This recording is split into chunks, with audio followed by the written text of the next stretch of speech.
Yes, friends. So we'll start with the second chapter now. The chapter is about the general auditing principles and auditor's responsibility. So we have seen in the first chapter there are two broad concepts. So what are the concepts included here? The broad concepts. So when we talk about this chapter, chapter 2, there are 5 standards on auditing has been discussed. One, your 240, SA 240, which relates to fraud. Second, 250, which relate to your loss. Third, which is related to 260, which is communication with the TCWG. 299, joint audit. And 402, service organization. Out of these 5 particular what is that called concepts or the standards, see, this concept, this and this are new to you in the final. These two things are already covered to some extent at the intermediate, and no, actually, yeah, this has been covered in detail at the intermediate level. Okay, and so these are all the, and very small limited portion was covered at the intermediate level. Only one question was there. Now we are going to discuss in detail about the same thing in the final. Okay, so now let us try to understand. At the same time, we will make notes also, because these are all very lengthy standards. Making notes helps us to grasp the concepts, like how they are interconnected and whatever it is. Okay, so we'll start first with this general principles and auditor's responsibility. Okay, so this is what they say, that after understanding this chapter, you should be able to understand SA 240, 250, 260, 299, 402. Now, CA Bijoy is the auditor of a listed company, and that company is accused of violating certain provisions of the security law. Okay, somebody made an accusation. Now, the allegations of manipulation of the share price, keeping the share price very high, this is often we'll hear in the share market. The company is highly leveraged also. See, this is also risk now, because when somebody is too much leveraged, they will be under intense pressure. You know about, like, they have to service their debts. The sales has to be very high. However, they have not made any default and kept their commitments. Now, auditor of the company is in fix now, the CA Bijoy. Why? Because till last year, the audit went very smoothly. Okay, there were no problems, and he expressed opinion. But suddenly in the media, he's seeing all these things now, that allegation, because now his name also will come into picture now. The regulatory report is going to take time now, because if the allegations are made, investigation is going to happen. It will take time. But till that time, how I should complete my audit now? Should I incorporate that element in my audit? Should I report this element? But I am not aware now. It's just what I read in the newspaper. So given current scenario, there seemed to be high level of audit risk. Yeah, that is undisputed. Now, the allegations of violation of security is one of the fraud risk factors. Okay, we will discuss later in the study material what is your fraud risk factors and all. Now, what is this fraud risk factor? They may not necessarily indicate the existence of fraud, but often present in circumstances where frauds have occurred. Then audit procedure need to be designed accordingly. Now, suspected non-compliance with the laws can result into fines and penalties. This is also another risk. Now, question came, should he obtain any legal opinion? If the fraud suspects involving the management, should he communicate to the audit committee? So many questions is coming to his mind, like, what is my responsibility towards fraud? What I'm supposed to do? Am I really responsible? What is fraud? So this Bijoy is not much clear. He's in a confusion now. That's what they are telling. So now, after we go through, and same confusion may be there with you also. But after we go through the standards, yes, you should not have any confusion. You should be knowing clearly what is your responsibility with regard to the law, fraud, non-compliance with the laws, joint audit, or whatever. Now, general principles includes your SA 200 talks about the objectives, overall responsibilities of an auditor, and 240 talks about the fraud, 250 talks about non-compliance with the law. Okay, so this is the same thing. In the first paragraph, they have repeated the same thing. We'll skip it. We'll not focus on that. We will focus something on the core element. Yes, so before we go into the SA 240, auditor's responsibility relating to fraud, in an audit of financial statement.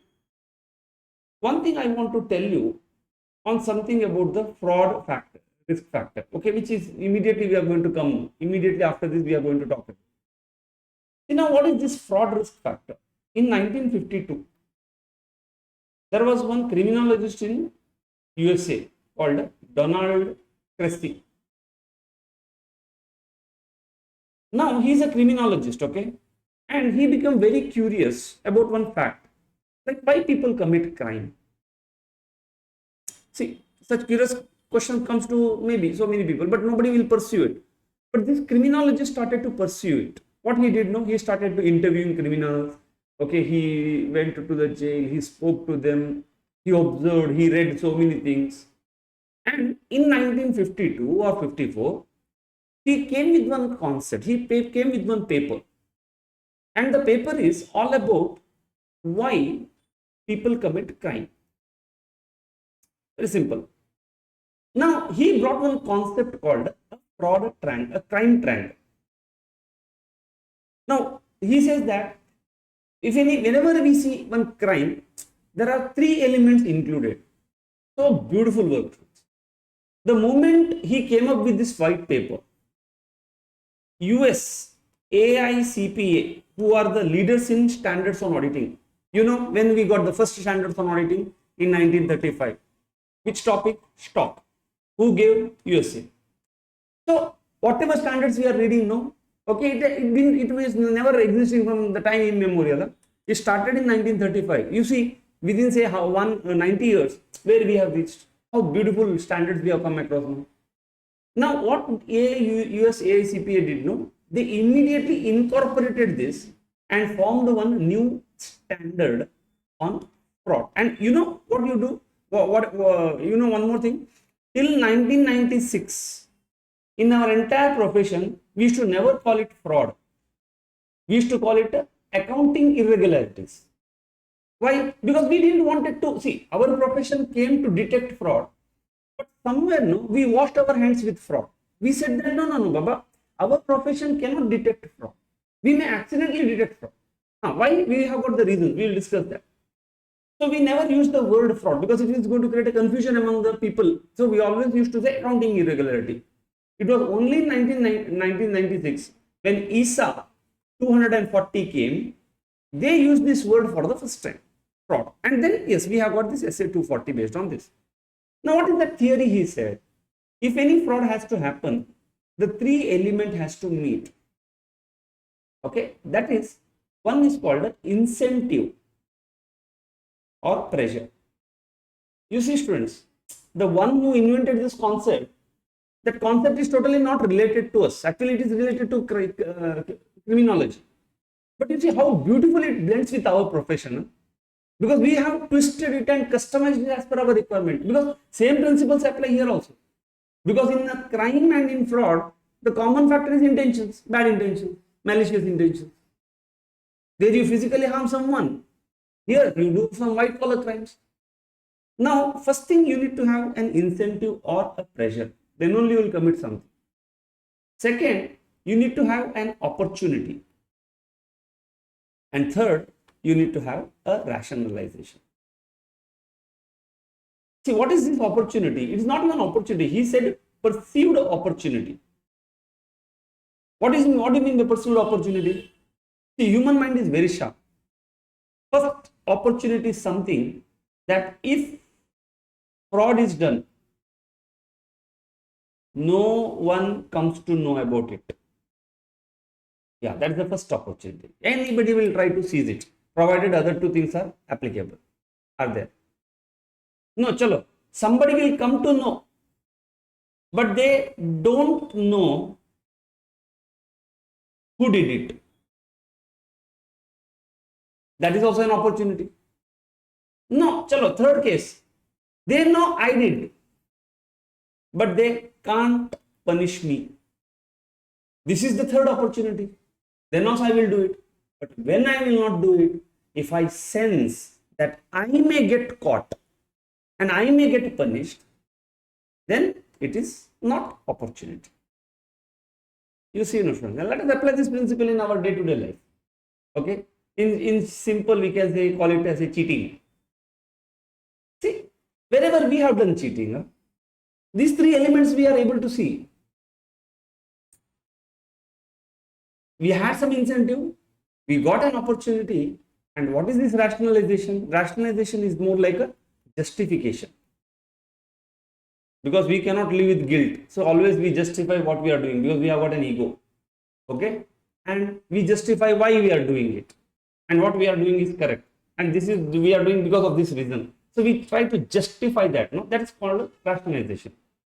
So when we try to do these three, okay, then even God comes, no, fraud cannot stop. Okay, it's going to happen.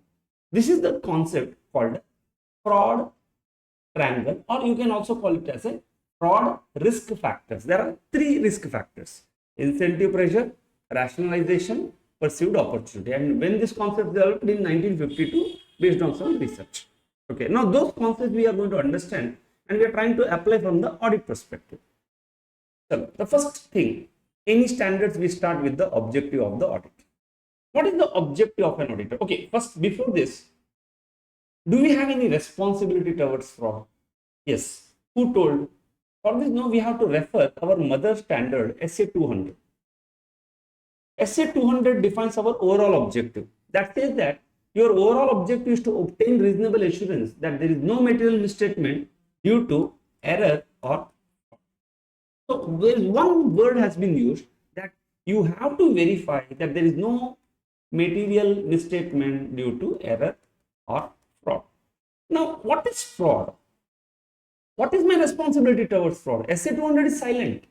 Now, who is going to tell that? Yes, SA 240 is going to elaborate what do you mean by fraud? Which type of fraud is covered in your scope? What you are supposed to do if you identify any fraud? So, this is what we are going to learn. Yes, what is the objective of SA 240? So, objective of an auditor or responsibility of an auditor or purpose of an auditor at the client's location with regard to fraud are identify and assess the risk of misstatement due to fraud. Second, obtain sufficient appropriate evidence about assessed ROMM due to fraud through designing and implementing appropriate responses and respond to the identified or suspected fraud. Okay. First thing we need to understand here, and we have to relate back to our intermediate. We have to go to one very fantastic risk standard called SA 315, which talks about the identification and assessment of risk. See, these are all the two words. And I will have a quick recap. What do you mean by identification and assess? Yes, we need to have that understanding. See, when we talk about a risk, what is the risk? Danger. What is danger? Threat. To what? To your objective. That's it. Simple. If your objective is different, it's not a danger. Okay, there's a small story, very beautiful story. There was one diamond, okay. The diamond was given to one saint. And he did what, you know, he kept it inside, below his, inside his, that portly, and he slept nicely. And he got a good sleep also. The one who, next day, the one who gave it, he asked, where you kept my diamond? He said, it is there in that portly. He got surprised. Hey, what if somebody is stolen? He said, hey Baba, that is a stone, no? Also what? You see, student, it all goes with an objective, what you are looking for. If you take it very casual, okay Baba, it's not a big deal, then it's not a risk only for you. But if it's something is you feel, you attach a value to it, then it is a risk. So everything goes with the purpose. Okay? If you feel that there is a, because see, inherently, if you see life is meaningless, there is no meaning to the life only, inherently, if you discuss. Everything we believe in the life, and we try to attach a meaning to every aspect. Okay? So when you attach a meaning to something, and if you see that that is not possible, or I'm going to lose that or whatever, then you identify it as a risk. Now in audit, what is your risk? Your opinion. Because that is the final product. And that's the most valuable thing for an auditor, because if your opinion is going wrong, then nobody is going to trust you. and nobody is going to trust you, nobody is going to come to you, and nobody is going to come to you, no cash only. Then I have to shift from audit profession to different thing, which I don't know, I have to relearn. That's why students, opinion is the most valuable thing for a practicing chartered.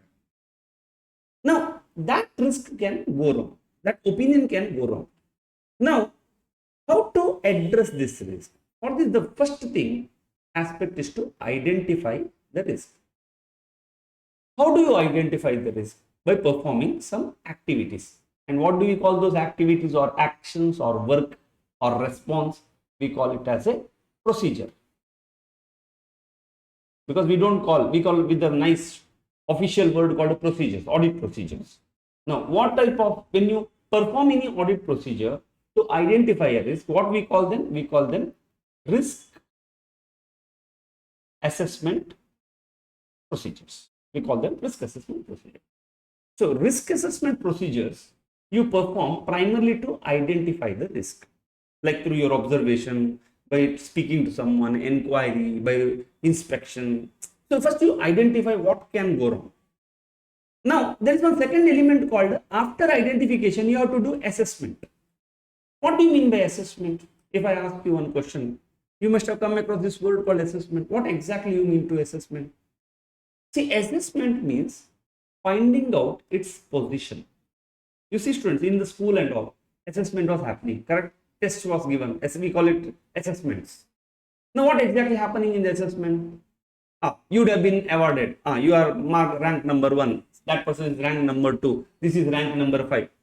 So you exactly knew where you will stand in that group. If you are the only one person in the classroom, then I cannot have any comparison. I don't have any basis. But when a grade is given to you, you exactly know where you stand. So identifying a position where I am right now, that action is called assessment. I hope it's clear. And for doing this, you have to do a measurement. Without measurement, assessment is not going to happen. It becomes only a gut feeling. So if you want an objective evaluation or objective assessment, you have to make measurements. You have to identify the risk and you have to try to quantify that risk. Then you will be in a better position to make that assessment. So what exactly you mean to say position here? There are only two positions. Always I said previously also, when you talk about any risk, risk will fall only in two positions, two locations. One, it can be an overall risk. It can be an assertion level risk. What do you mean by assertion? For time being, we say item. Later we will discuss. We said systemic risk, unsystemic risk. See, this aspect applicable everywhere. I told you in our CA exams also we discussed it. We have got overall risk, assertion level risk. Now, what do you mean by overall risk? We exactly don't know which point or which item can go. We don't have any idea. But here we can pinpoint and say what can go wrong. Since we cannot predict which exact item can go wrong, like where the bomb is going to come and on whose house it is going to fall, the only thing we can do is being more careful, bring unpredictability. That's it. But here we can bring something called further audit procedure, which will result into test of controls and substantive procedures. So this is the overall structure of a risk assessment. Through this, you will try to map the risk identified with the procedure what you perform. Like for example, in your case only, when we are doing assessment and suddenly we realize or you realize that you are not good in memory, but you are very good in application, then what should be that you should be doing? You should try to memorize more rather than writing, because your articulation is excellent. Your application is excellent. Your memory is not good. Then your entire energy should go into memorization. Why you are spending still again on the articulation? Not required. You say your memory is like a photogenic memory. That means you don't have a risk there. Once you read, you remember it. But you cannot write it. Then your entire energy should go on writing. This concept is called risk to response mapped. So when an auditor identifies any audit risk, whatever response he is doing, it should be connected to that risk. Then that risk gets addressed. Okay, so this overall concept we are going to see it here. Understand? First of all, what is the objective of an auditor? Is to identify the risk. How? The only way to identify the risk, to perform action. And what do we call for action in audit? Procedure. And since what is your objective of performing this procedure? To identify risk. So we call them risk assessment procedure. Okay. So objective of an auditor is to identify the risk. How? By performing risk assessment procedure. What does it include? Inquiry, observation, analytical procedure. Okay, these are all the different risk assessment procedures auditor is going to perform with the sole intention to identify the risk. Second, and assess. What do you mean by assessment? Finding out the position of the risk which you have identified now. See, when you perform some risk assessment procedure, you will identify the risk. Now, is this risk an overall risk or an assertion level risk? That concept is called assessment. So you have to put it in one among the two buckets. Now, the objective of the auditor should be to identify the risk and assess them. But which risk? The risk of misstatement because of the fraud. What is fraud? We will see in the very next sentence, next paragraph. Okay. After doing what you're supposed to do, okay, you know what is the risk. Like you are going by scooter, you know that there is a risk of your head can get injured. You need to perform a response. What is the response you perform? You wear a helmet. Finished. You have addressed the risk. So once you have identified the risk, you have to obtain sufficient appropriate audit evidence. This concept we will discuss again. What do you mean by sufficient appropriate? About the assessed risk of misstatement. What you have made this assessment, that assessed risk which is due to fraud, how? Through designing, implementing appropriate response. Now, what is this response? We will see that. Now, in this process, you may come across some fraud which has been already committed. See, in the first two cases, you don't know whether fraud has happened or not. In the third case, you already come to know that there is a fraud happened. Okay, what to do now? That is what you have to respond appropriately for the identified or suspected. Okay, so this is the objective. Okay, now let us discuss what do you mean by fraud and what are the characteristics of the fraud. Now, fraud is an intentional act, students, from across culture, across time, from the time immemorial, you go across any part of the world. The moment bad intention comes, we disconnect with them. Correct? The moment somebody has got a malicious intentions, we keep them separate. We keep them in jail actually. Because we don't want, because we as a human, first of all, how come we are witnessing such a wonderful world today? See, we are able to witness such a wonderful world today because we are able to cooperate with the unknown people. You see, you are sitting and listening to me. Do I know you? Do you know me? No, but we are cooperating with each other. Like this, no unknown peoples are cooperating, and none of the species of living being are doing like this. They cooperate only with the known species, known animals. Like in their species or group, if they know each other, then only they cooperate. You see these dogs also. One dog gets into somebody's territory, fighting starts. Like how we are able to live peacefully? Because we trust. The trust is very fundamental. Because you don't trust me, you will not listen to me. I don't trust you. I don't speak to you. So we have got something common between an unknown people. That's called trust. Now, when somebody has got a malicious intention, they know that this is wrong, but they still, somebody is trusting. But you break that trust. Okay, that's in simple language you call cheat, and in audit language we call it a fraud. Fraud is an intentional act because there is an intention. They knew it. They knew the implication. They knew that they are doing it by one or more individuals among the management, TCWG, employee, or the third party. It can be anybody. It can be third party. It can be inside organization, involving use of deception to obtain some illegal advantage. You are trying to get something by with a malicious intention of cheating someone. And how this happens? Fraud triangle comes into picture. Okay, this happens because of the fraud triangle.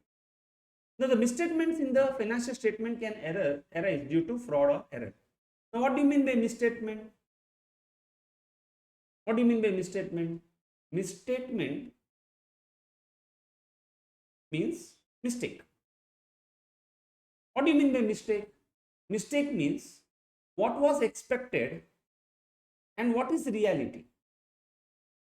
Yeah, very beautiful thing, students. One very nice equation I need to tell you. Now, I was wondering for a long time, what is the purpose of life? Very important question, okay, at least for me. I was trying to pursue. But there is, and one thing I realized also, that nobody can tell you. Only thing you have to believe, okay, you have to convince yourself with something till you are here. Now, I got one fantastic answer. Our purpose of life is to pursue happiness. Ah, beautiful. You have to be happy. See, if you observe, everybody repeats in their life, correct? Like a mother, she always cooks every day. She's cooking the same thing. Okay, like I'm teaching. Okay, and everybody repeats. A driver is driving. Every day they do the same job. But one very fundamental question comes: are they happy doing it? Because when they're happy, they get involved in it. They see different layers. The more and more you repeat, the fantastic, better and better you will become. This is what your human brain is. Okay, so when you did, and what do you mean by happiness? Happiness is nothing but the difference between expectation and reality. This is what that author said. You all know Harari. Wow, very beautiful. And see, what is unhappiness? The difference between the same thing. So if the difference between this is zero, you are happy. Okay, like in audit, if we see what is expectation, standards on auditing, or you can say accounting standards. What is reality? Actual accounting. If your actual accounting is matching with the standards, that means there is no mistake. And if there is no mistake, everybody is happy. If it is not matching, that means there is a mistake. The index told 36 told you to do impairment, but you didn't do only. Yes, there is a mistake. But is that mistake so grave? Is it so material so that it can influence somebody's decision? That is your material mistake. This is a material deviation. Okay, so misstatements in the financial statements, like this mistake, could have occurred due to fraud or error. Now, what is error? It is the intention of God. I told you, 50% of whatever happens to us in our life is uncontrollable. It's error. And 50% of whatever happens to us in our life is controllable. So, any mistakes happening in the financial statement could have come. No, actually, generally, this percentage is more when you talk about the financial statement due to fraud or error. What is the differentiating factor between fraud and error? Simple, intention. That's it. That's the only differential factor. You see, somebody murdered someone. Okay, first they will always claim I didn't do the murder. And the moment murder is proved that this person did the murder, the very next argument, it is not intentional. It happened. Why? At least your punishment will be low. Otherwise, 10 or 14 years you have to be in the jail. And it is very difficult to prove the intention, because intention is what you are thinking now. What is there in your mind? How to find out now? Okay. So the distinguishing factor between fraud and error is an underlying action that results in the misstatement, whether it is intentional or unintentional. So that's why, students, it's very easy to commit fraud, because at the end you say, oh, it happened, I didn't know, I didn't thought about it. How do you prove that you know it? You did it intentionally. It's very difficult. Okay, whatever. That's why we were always washing our hands with the concept of a fraud. Now, although the broad legal concept, the auditor is concerned with the fraud, causes fraud that causes a material misstatement in the financial statement. The auditor is concerned with the, okay, the concept of fraud is very broad. but we are concerned with those frauds which cause material misstatement in the financial statement. Like, how many types of intentional misstatements are there? Intentional mistakes can happen. Misstatements means mistake. See, they said our standard says there can be two types of intentional mistake. One, fraudulent financial reporting, misappropriation of asset. These are all the two intentional mistakes could have occurred. But in reality, we call it as a white collar crime or fraud at workplace fraud. There are three types of fraud, and the third is called corruption. There are three types of fraud. If you enroll yourself into forensic accounting course, we come across they call it this word with something, workplace fraud or something. It is actually a white collar crime. Means in the office, in the workplace, you are doing some occupational fraud. This is called occupational fraud. It's called occupational fraud. There are three types of occupational frauds in the world. One, fraudulent financial reporting, misappropriation of asset, and the corruption. If you go to SA 240, we are talking auditor is responsible only for this and only for this, but not for this. Why our SA 240 is silent about corruption? Why auditors are given responsibility only for these two things? The logic is very simple, friend. When we talk about fraudulent financial reporting and misappropriation of assets, these things are always hidden in financial statement. If they are inside the financial statement, corruption is always outside the financial statement. Corruption means you give bribe and all. Okay. Now, when you are giving bribe, that is outside the organization, outside the financial statement, you are not going to show in the financial statement. It happens out and out. Now, one fundamental question comes: can we find out something which is sitting inside the financial statement? The obvious answer is yes. We are trained. We are professionals. At least with some procedures, we will be able to find out what is hidden in the financial statement, because we are financial statement experts. From first PUC till our CA final, accounts is what we are learning. Every year we never missed, even if you are coming from BCom route, we never missed accounts. We missed all other subjects, one or the other year. So how come we will not find out the mistake? We are the experts. We are the Vidwan in accounts. But can we find out something which is not sitting in the balance sheet? Yes, that also yes. How? See, this we can find out by performing procedures. But this we can find out only by launching investigation. We have to make an investigation. Like, we have to send someone behind some purchase manager. We have to see where he is going. Okay, whom he is talking in Pizza Hut, with whom he is eating pizza. Now, when we talk about the inherent limitation of audit, very one fundamental thing we speak, that audit is not an investigation. That is the reason, students, even though in this world there are three types of fraud, for the purpose of SA 240, we have got responsibility only for fraudulent financial reporting, misappropriation of assets, not corruption. I hope it's clear. Now, when we talk about a fraud, which is an intentional mistake, this can come from fraudulent financial reporting and misappropriation of asset. Now, in both the cases, you will see one element called incentive pressure, opportunity, and a rationalization. You see, in both the places they have told it. Now, fraud, whether due to misstatement or financial reporting, involves incentive or pressure, perceived opportunity. See, I told you, perceived opportunity. It is not just opportunity. Perceived opportunity, I have told already that three levels of opportunity, and rationalization. That means you should perceive it as an opportunity. You should not feel that I will get caught. Then you will never do it. Okay. So please mark this important. Why fraud occurs? Okay. What fraud involves? Because they have given you in the form of a box here. Now, what do you mean by incentive or a pressure to commit fraudulent financial reporting exists? When management is under a pressure from sources outside or inside the entity. You also see, I remember, see, when in my childhood, I remember one instance. See, from our childhood, what is that we earn? Mark. Mark is the central theme of our life till we became professionals. This is what this is what every kid is, I believe. Okay. Now, I remember one day I got very less score, and we had this progress report. I was in third or fourth standard, I don't know. Now I became very afraid to show that progress card to my mother. And I only signed my mother's name and gave. You see, my mother is signing in English. Okay, I come from Kannada medium and only in fifth standard only I came across English. My mother is signing always in English. So I don't know how to sign. So what I did, no, I wrote in Kannada or my mother's name and gave to my sir.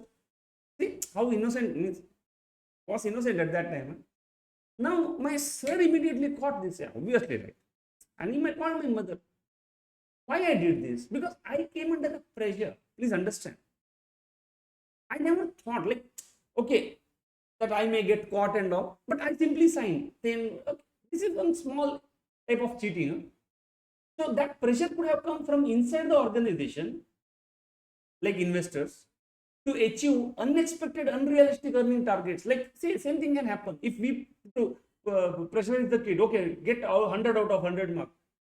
They also may get resorted into it, or financial outcome consequent to the management failing to meet the significant content. Similarly, individuals also may have incentive to misappropriate assets. So when they talk about incentive or pressure, they have told two things. Fraudulent reporting incentive could be in the form of a pressure, or individuals may have misappropriation of assets, like beyond, they are living beyond their means. So they may steal some of the cash from the organization because they have to meet their daily livelihood expenses. Then, what do you mean by perceived opportunity? When individuals believe that the internal control can be overridden, they are sitting in a position of trust and has got knowledge of deficiencies in the internal control. They feel that, okay, I will not be get caught if this is done. And what individuals may be able to rationalize, okay, some individuals possess an attitude, character, ethical values, belief that knowingly and intentionally commit the dishonest thing. Okay, so I hope you are clear. Incentive or pressure, opportunity or rationalization. However, even otherwise honest individuals can commit fraud with the sufficient pressure on them. So I told you 80, 10, 10. We all fall under this 80%, where with the right pressure, fantastic opportunity, and we will make our mind, this is one time, only this time I'll do, next time I'll not do. Yes. We become what? Situational criminals. These are all, this fraud triangle is meant for situational criminals. 10% I told, legends. You kill them, they will not do it. 10%, the opportunity they only will create. They are meant to their purpose of life is to cheat only. That balance 10%. Okay, we call them calculated criminals. I hope you are clear, students, with this. Okay, now one question comes: how fraudulent financial reporting may be caused by the entity? How will they do this? What is the mechanism they will follow? Yes, very interesting. We need to understand how they will do the fraudulent financial reporting. So, fraudulent financial statement includes omission or disclosures to deceive the financial statement user. So, primarily, you are deceiving through the financial statement here. Fraudulent reporting, that means the number what you show or you don't show is not correct.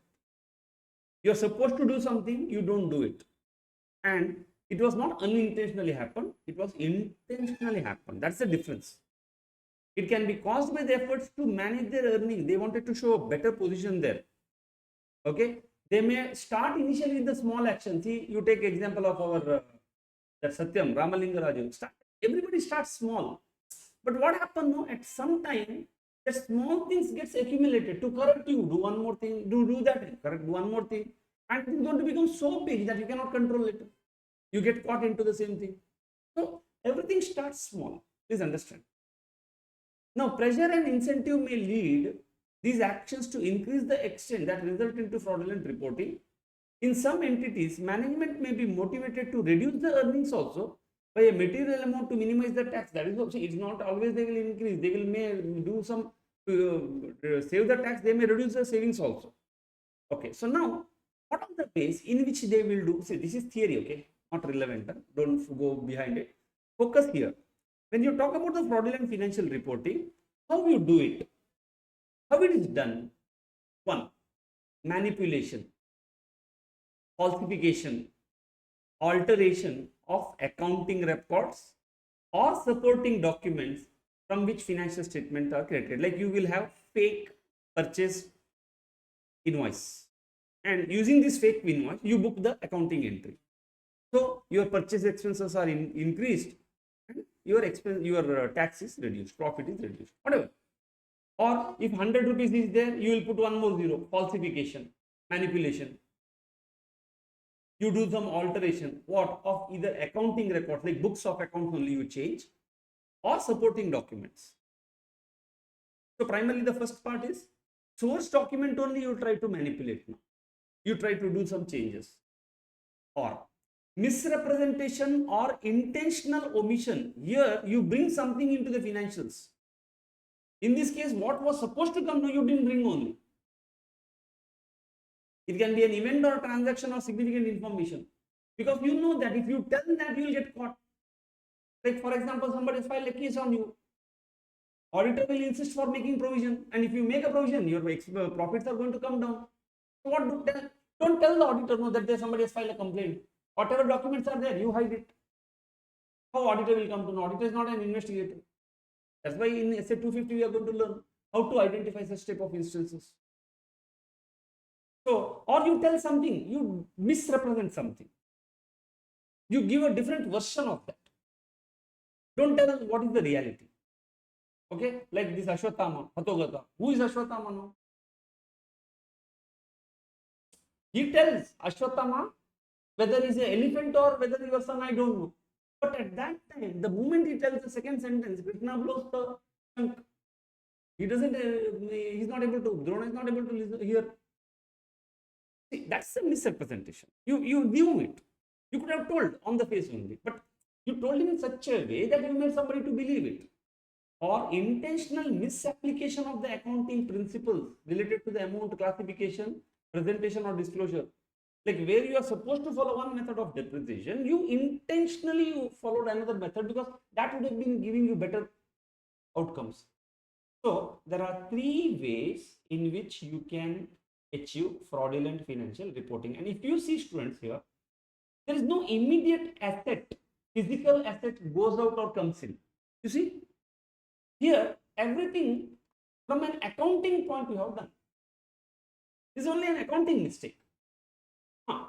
Based on this, cash flows are going to increase or decrease. That is different story. But right now, no physical assets are going to come in or go out. These are all information related frauds. I can say information fraud. Either you didn't tell someone or didn't record, or you told something different amount. Then recording of the fictitious journal entries.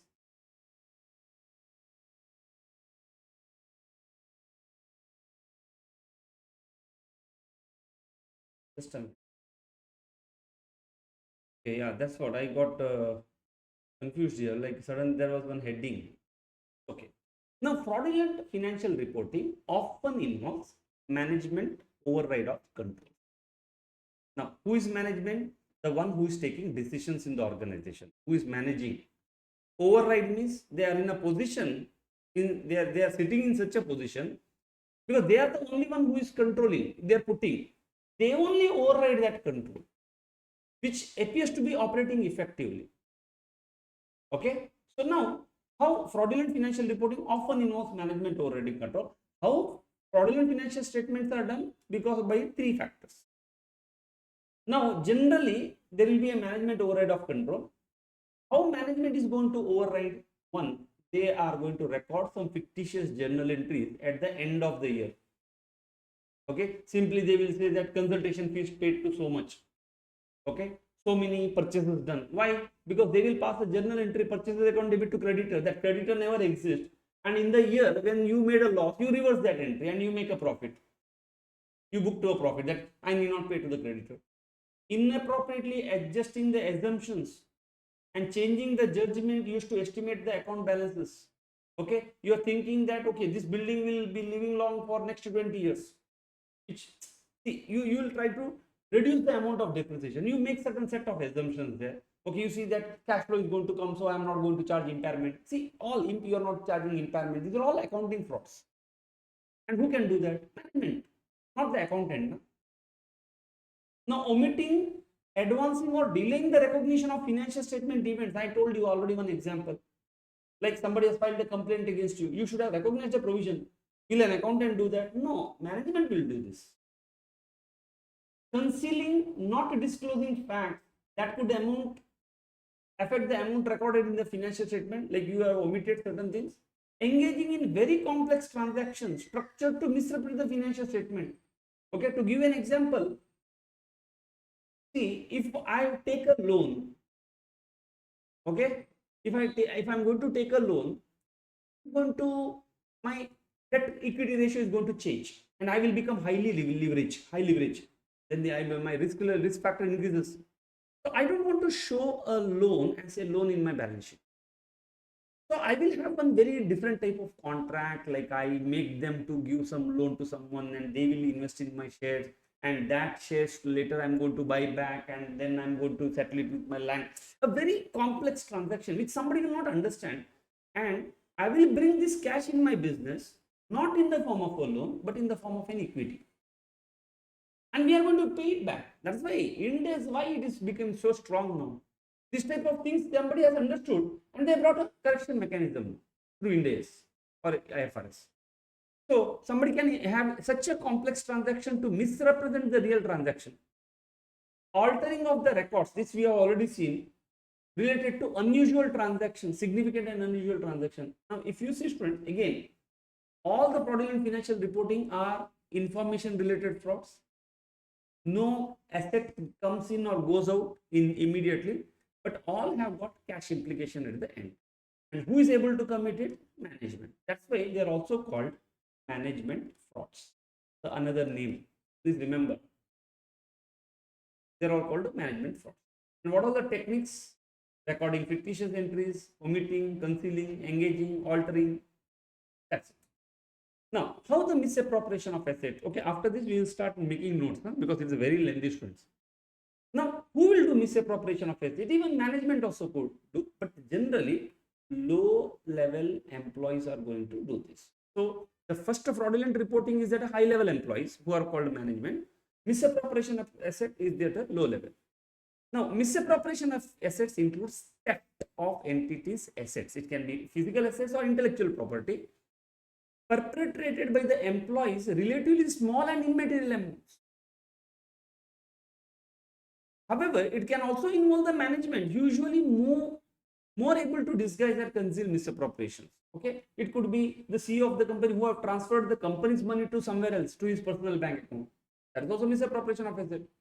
And what happens? No, every misappropriation of asset will land in the fraudulent financial reporting. This is the ultimate destination of misappropriation of asset, because the CEO will never permit the accountant to pass the journal entry CEO account debit to bank. What you would have done? You would have done some like a donation or some employee expense, something you must have charged it and taken out that money. So how the misappropriation of asset can happen? Okay, it can happen by embezzling of the receipts. Embezzling means theft. Like misappropriating the collection of accounts receivable. That customer gave me the money, I didn't record only, I took that money, and one fine day I charged that customer as a bad debt. Or diverting the receipts in respect of return of accounts to the personal bank account. And whatever receipts I got, okay, we have already charged as a bad debt. Then I received the money from the customer. Since it is already charged as a bad debt, nobody is aware. No, I will put it in my personal bank account. So this is called embezzling of the receipts. When you get the cash, this is how you can embezzle it, and you pass one journal entry or you don't pass the journal entry. Stealing of the physical assets or intellectual property like inventory for personal use, stealing of scrap, colluding with the competitor by technological data in return for the payment, by disclosing technological data. That means you tell what is the information about the organization to your supplier. L1 price you tell, and then you get the payment. Then causing an entity to pay for the goods and services not received. This is another form. Like for example, payments for fictitious vendors. Simply, you have one fictitious vendor and you make a payment. Kickbacks paid by the vendors to purchasing agents in return for inflating the prices, payment to fictitious employees, like what Satyam Ramalingaraju did, or using an entity's asset for the personal use. For example, using the asset as a collateral for personal loan or loan to a related party. So there are four ways in which misappropriation of asset can happen, and often accompanied with the misleading record. This is what I told you. Every misappropriation of asset will find its destination in fraudulent financial reporting. That means it's see what I can say. I can say 80 is to 20 or 90 is to 10. No, we can give 80-20. 80% of the time fraudulent financial reporting happens by the top management. It's a very dangerous thing. Okay, it can kill, Enron, no? Such a big organization, why it collapsed? Because of the fraudulent financial reporting. They started to demonstrate this particular Rajesh exports also. I don't know much about the case, but they are telling 15 lakh crore is the revenue. This is the same thing Enron also did. And you know what they did? They pulled down one of the big fives, because in 2000 we had big five. Today what we call big four, they are called the big five. And there was one big five among, see, today EY is the big among big four, right? Like that in the year 2000, Arthur and Anderson was the big among the big five. Now, when the Enron got collapsed, this big five also got closed. That one of the big five, and Arthur Anderson, and from there we have got only four. So can you believe, students? See, asset misappropriation can never kill an auditor.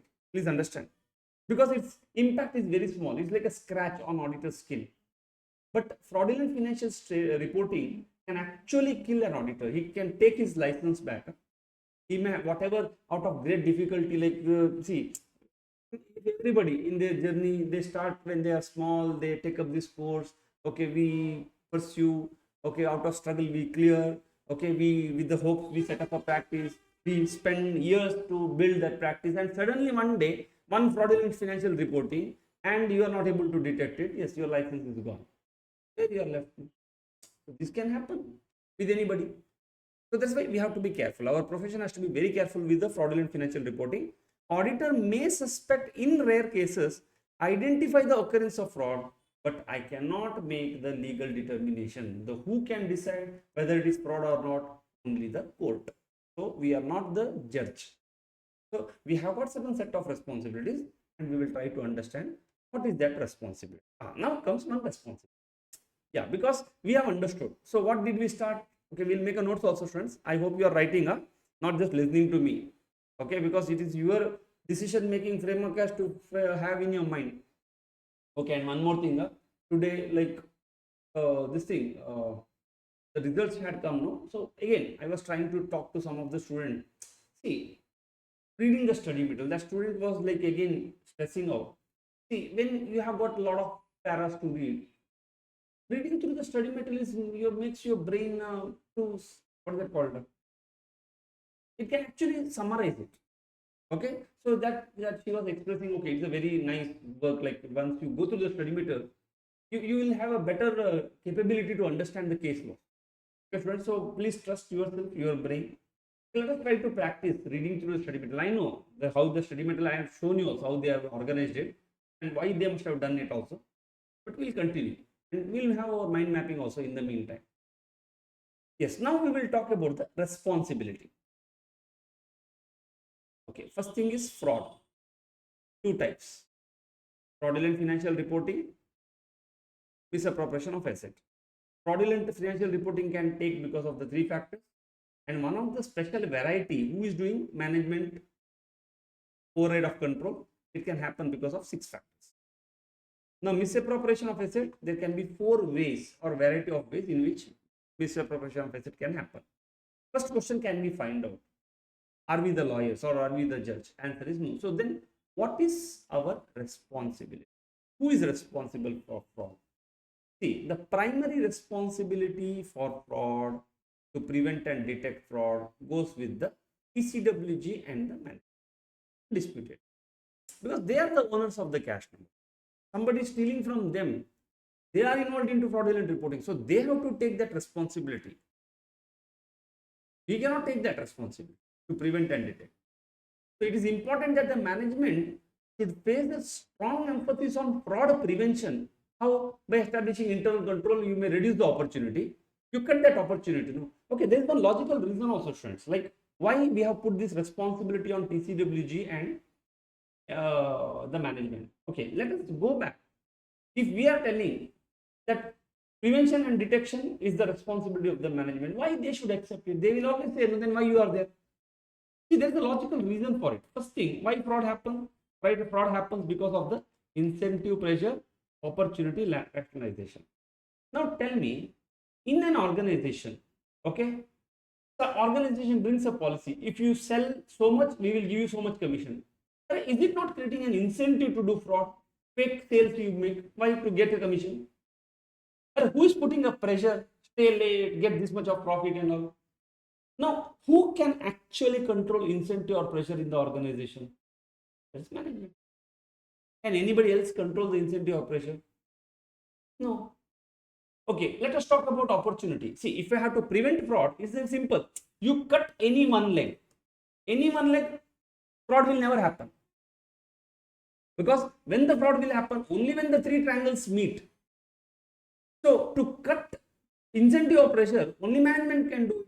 Who can cut opportunity? Management. How? By establishing internal control. But internal controls are going to cost money. Who has to spend? Like in your house, if you have got a golden ring or whatever chain, you have to have one locker. Will your neighbor spend money for your golden ring? No, you only have to spend. So opportunity has to be cut by the management. Who has to cut the rationalization that this is correct, this is not correct? I will share one small experience, students, of mine. See, when I joined Vedanta in 2007, it was greenfield project. So we had initial days, we had to add an attendance register where we have to go and write every day that we are present. We have to sign. There was one junior of mine. He didn't come one day. And next day he came and wrote present and signed. Till that even I didn't know that in our office department there is one HR jasus. She was given this responsibility to monitor the attendance. She went and complained HR. And for my surprise, you know what happened? What HR did? HR threw him out of the organization. The cat removed. Because they are my initial days of my career, right? So this one thing, will somebody be thrown out of the organization? See, this is called a message rationalization. They are giving a warning to everyone. Look, this type of malicious things should not occur in my organization. I can give you another classic example. You can check in the internet. There was one investment banker. His salary was 2 crore plus. One fine day, he was thrown out of the organization, and the reason he stole that called a sandwich from stores, from their kitchen or whatever. And it was caught in the CCTV camera. Organizations are not going to entertain Baba because ethics is high there. The trust is lost, gone.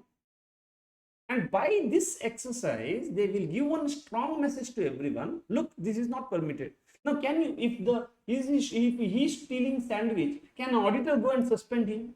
No, only management can do. So, if anybody has to cut this triangle, the only management is capable to do it. That's why we say primarily responsibility to prevent detect is of the TCWG and management only. What they can do, they can prevent the fraud. How? By putting internal controls. They can deter the fraud. How?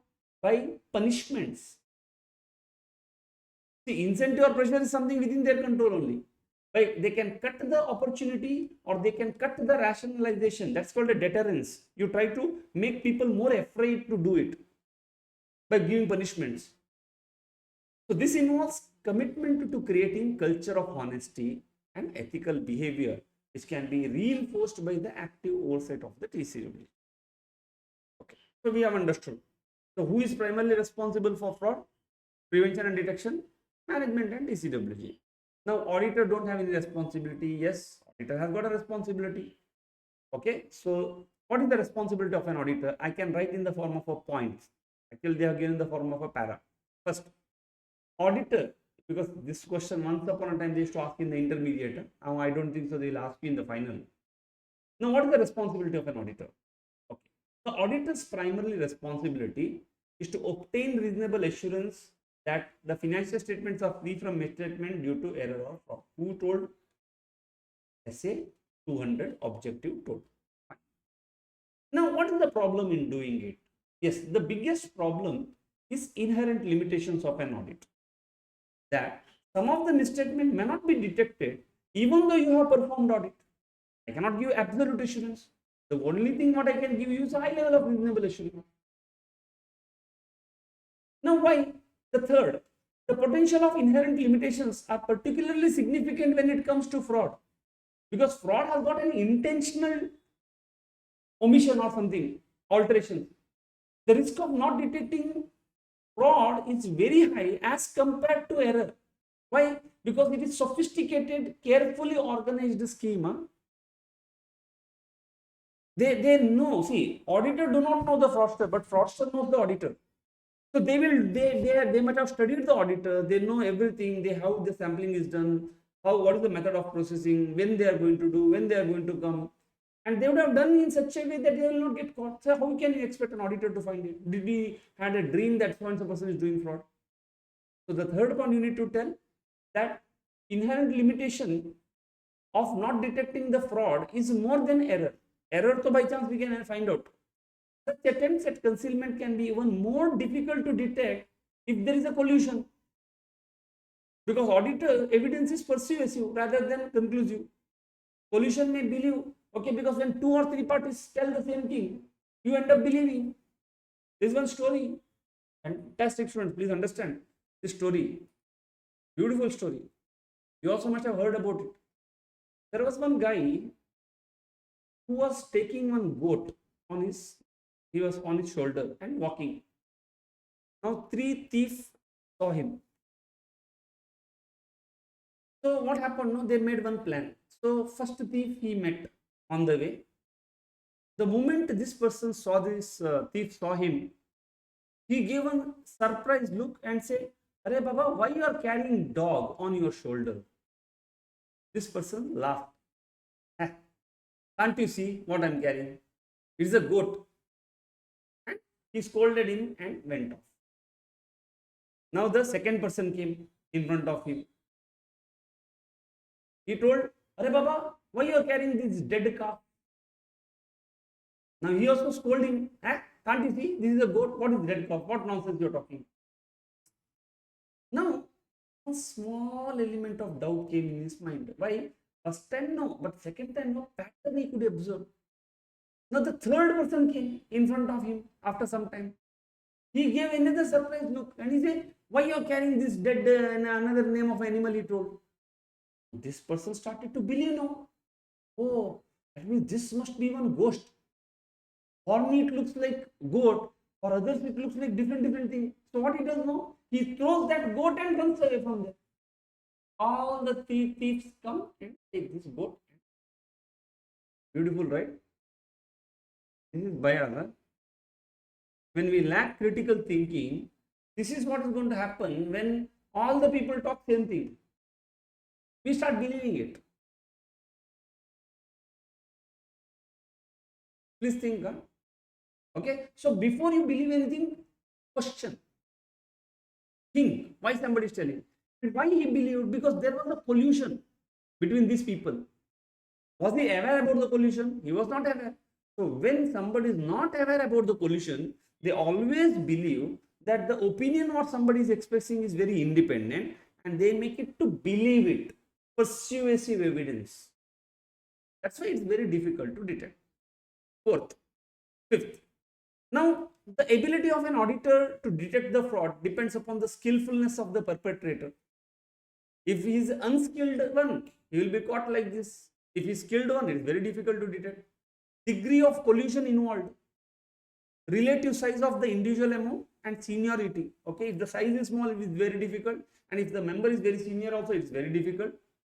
Okay, so while the auditor may be able to identify the opportunities for fraud, it is difficult to determine also the point number 5, whether misstatements in judgment areas, because somebody can easily play with the judgment. 6. Further, the risk of not detecting the material judgment due to material management fraud is more than employee fraud, because management is sitting in a position of trust. So ultimately, they up to point number 6, they are explaining why auditor can't detect fraud. So if you see up to para number 6, para number 7, they are telling why auditor cannot detect fraud, because your primary objective is to see that material misstatement due to error or fraud, but you have got inherent limitation. You cannot detect the risk of fraud is higher than error. There can be collusion because it depends upon the skillfulness of the collusion, and it is what is it called, judgment areas is very difficult, management area is difficult. So until what you should do then finally, simple, maintain professional skepticism. This is what I told you, students. Maintain critical thinking. Don't believe what you see, because in social media you will be lost. I told you, okay, a lot of predators looking just to focus on something what is really important to you. Just listen, take inputs, but don't get misguided. Think why somebody is telling like that. Okay, so auditor has to maintain the professional skepticism throughout the audit. The audit procedures that are effective for detecting may not be effective to detect the fraud. Okay, students, so take out the book now. We'll start plotting whatever we have learned till now, because next is the fraud risk factor, a very big element. We have to talk about that also. So take out your mind map. Take out your mind map. We'll start writing the concepts, whatever we have learned.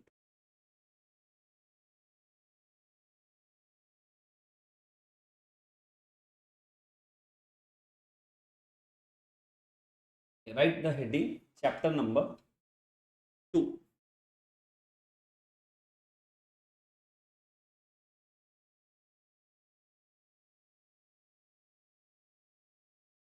General principles. So how many big concepts we have got? Say 240, essay 250, 260, 99, essay 402. So we have got 5 big concepts. I told you, no, all this should be as a bucket in your brain. Okay, objective we will write later. Okay, we will not write the objective right now. So first we'll start concept 1, essay 240.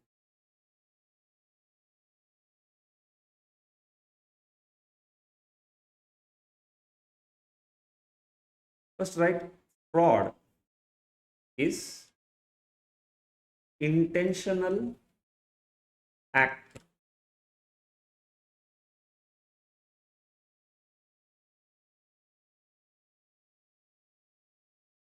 of using deception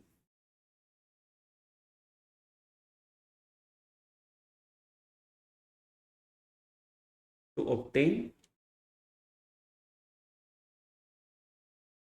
illegal advantage. You're trying to get the illegal advantage. This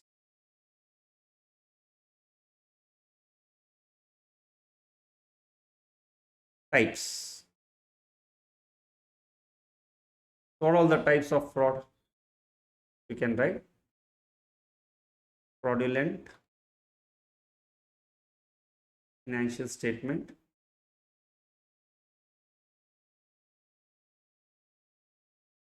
misappropriation of asset.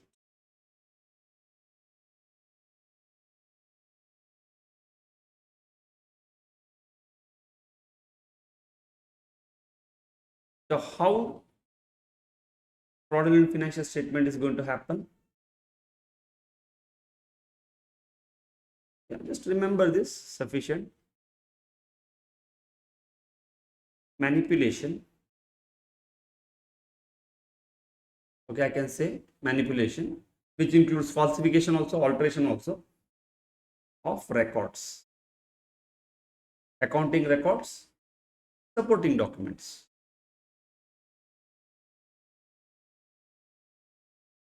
intentional.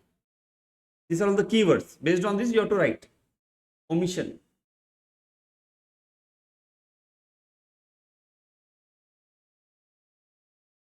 Then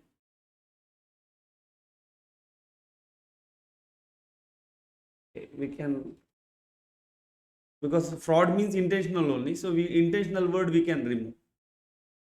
Yeah, because fraud is intentional, no? We can write omission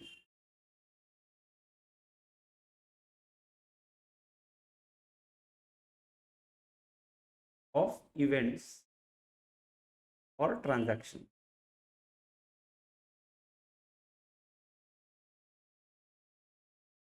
Omission of events or transactions.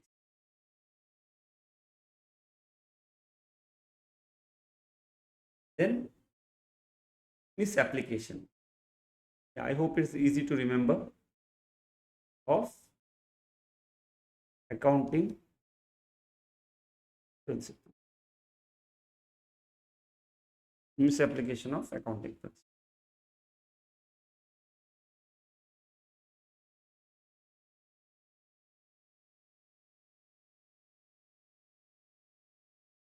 So you understood how a fraudulent financial statement is going to happen. Who will do it?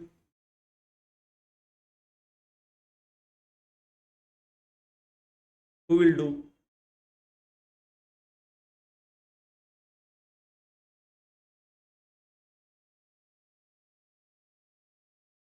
Management.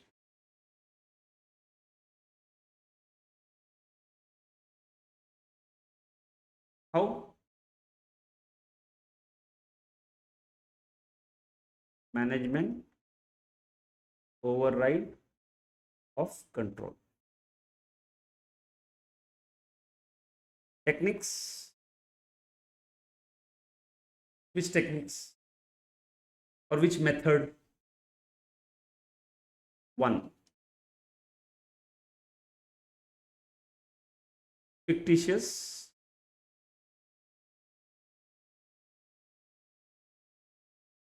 journal entry.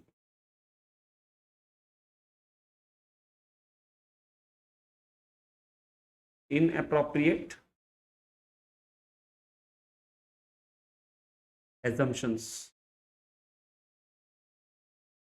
So you take low discount rate or you take high discount rate, whatever, your assumptions are different. They're inappropriate.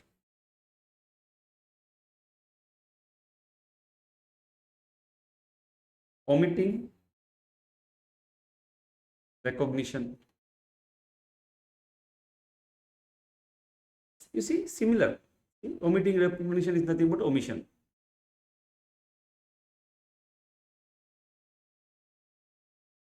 Fourth, concealing facts. Fifth, through complex transactions.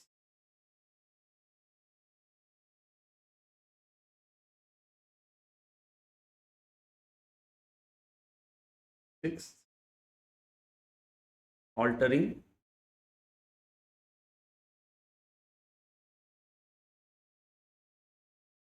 records and terms and conditions. No, they will alter. I told you, that forex, this thing loan, they can alter the terms and condition in such a way that they just want to show it as a equity. So altering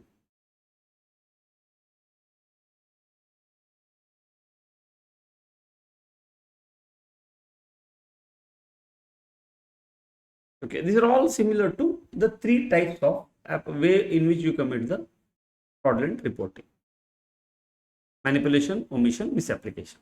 You see, same thing, these six, they're called a management override of control.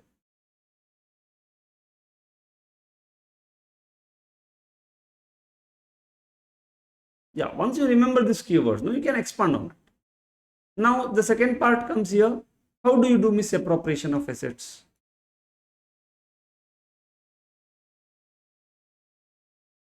One,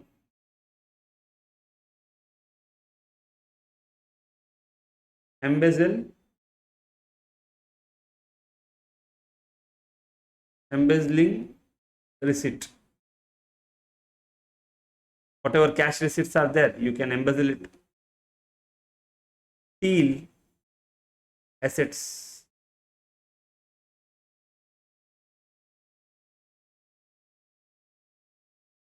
Pay for goods not received. Yeah, cash goes out. There's also one form of theft. Use entity assets, or I can say personal use of entity assets.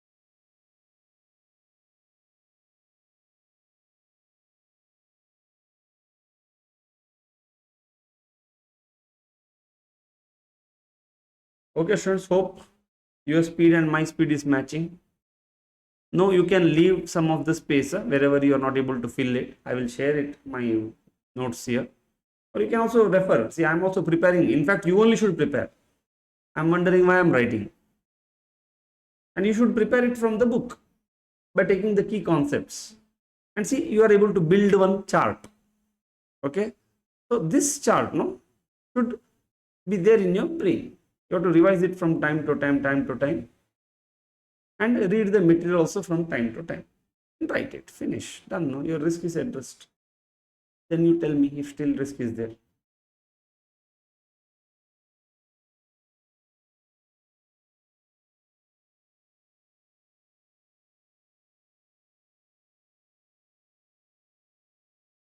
Hope it is done. Yes. Now next we will go about the responsibility. Now we have understood now what type of frauds will happen. Now responsibility.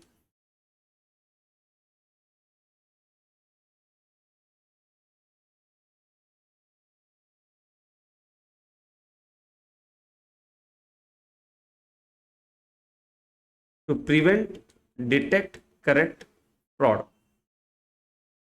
So we can have again two broad, because there are two people involved. Management or TCWG is responsible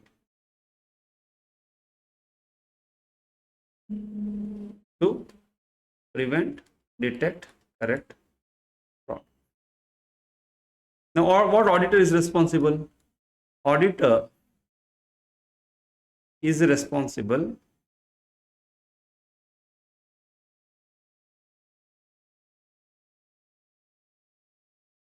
for material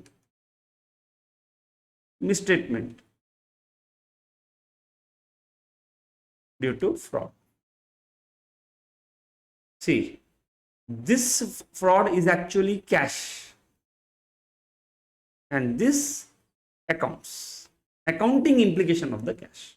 How you have accounted that fraud? The auditor is supposed to find out, okay, whenever a fraud happens, okay, how it has got accounted. So it should not be resulted into, so if you have stolen the cash, pass the entry, no, theft account debit to cash. So you are passing purchases account debit to cash. That is wrong. That is misstatement. That is mistake. What is the correct journal entry? Or you debit to the director's account debit to cash. Don't say salary account debit to cash. He has not given any service only. He has just taken that money out. So you are not passing such journal entries is misstatement. Mistake. Auditor is responsible for the journal entries. Please understand. He is not responsible for the cash which goes out of the organization into the director's account. That is the responsibility of the TCWG.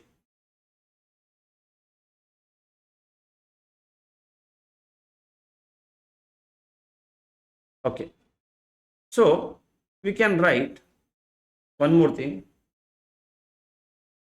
Okay. So we can also write here. So what he should do? Or I can say something like this also. We will put this into broad two categories. Auditor's responsibility here. You can take this and put it into two broad categories. One, why auditor cannot detect fraud. So I told you the logical reason why it should be the responsibility of the management, but why auditor cannot detect fraud? The second question comes, what he should do.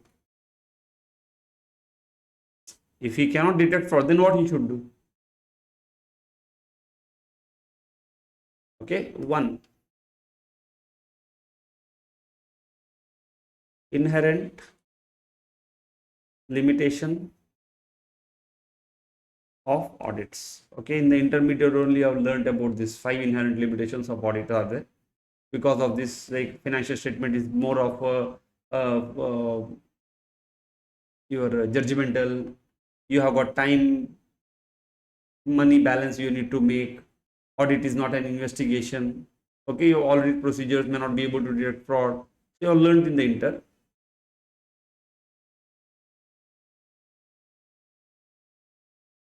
Risk of not detecting fraud is high than error.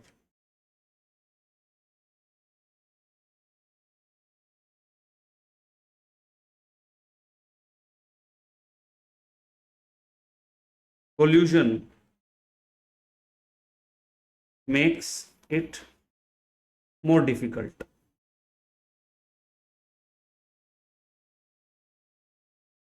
Generally, fraud is done in through collusion. Individually, it is very rare somebody would have done.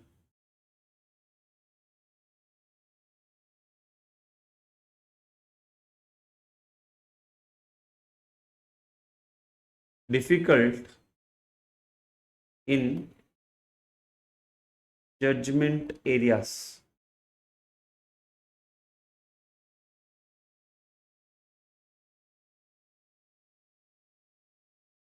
Management fraud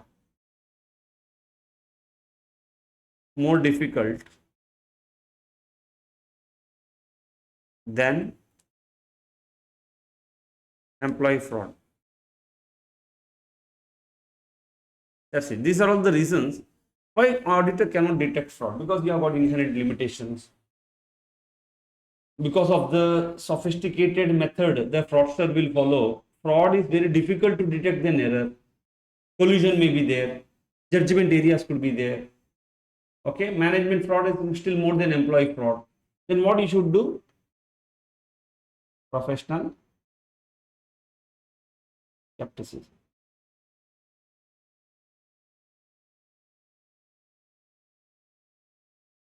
This is what you should be doing.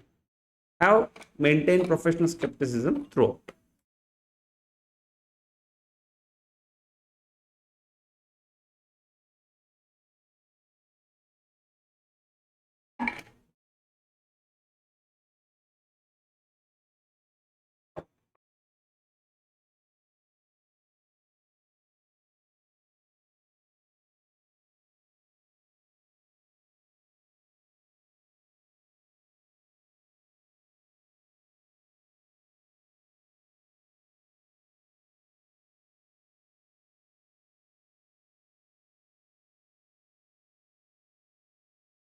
Okay. So the next one we have to talk about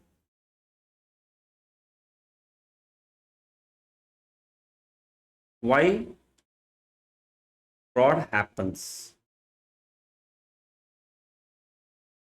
There are three reasons: incentive or pressure, perceived opportunity, rationalization.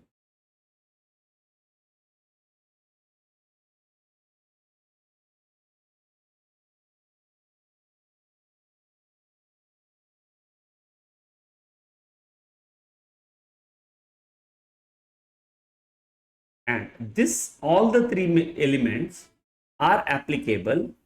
You can tell like this to fraudulent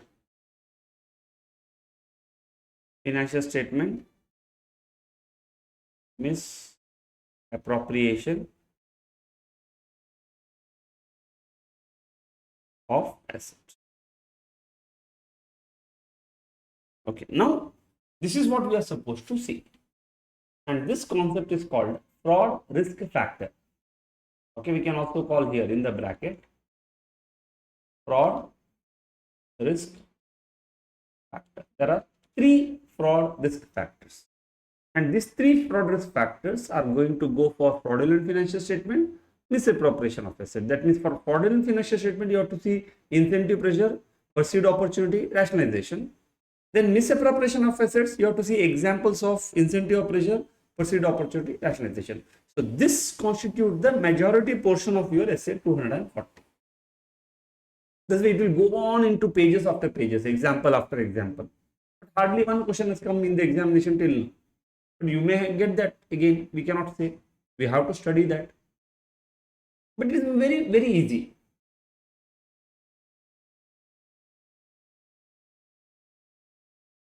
I hope you are clear, students. So I hope you can go through the material now, mind map, whatever prepared, to understand how this study material has been organized. So now we have to talk about fraud risk factors for fraudulent financial statement. Okay, we will write one heading. Maybe tomorrow only we will be able to do. We will just discuss the theory today. I don't know how far we can be able to write. So you can write here fraud risk factor for fraudulent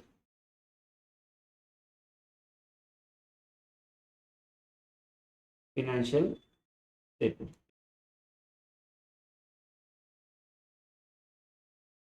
It starts A.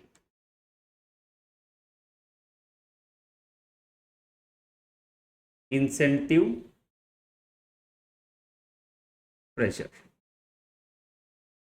Yes, just keep it. We will discuss now. Then we have to discuss what is an opportunity for, because see, fraudulent financial statement is done by the management. So what incentive or pressure they will have, what type of rationalization they will have, why they should have, like what type of opportunity they may have. So that's what we will see now. Yes, let us go back to the study material now. You see, this will go into pages now. What are the factors for fraud risk factors? They are the events or conditions that indicate incentive or a pressure, opportunity, or rationalization. So the need to meet expectation, granting of significant bonuses, control environment not defective, these are all the examples which we are going to see in detail. Some of the examples they give. Okay, from where this is what we will see now. So what are the examples of fraud risk factor? So risk factor related to the fraudulent financial statement. So there are three fraud risk factors: incentive or pressure. First, financial stability or profitability is threatened by economic, industry, or entity operating conditions. See, first of all, fraudulent financial reporting, who is doing? Management. Now, first question comes, how management may get into a pressure? Simple. Why management is sitting in the first place? To ensure profitability. And the financial stability or profitability is only threatened now. That means it is reducing. Why? Because of some economic related things happening, industry related, all that 50% what they cannot control, no, that is happening. It's not that they can control it. And see, we don't make the distinction in life whether it is controllable or uncontrollable. Okay, we always like blame that management. Okay, this is what it is. They have to do it.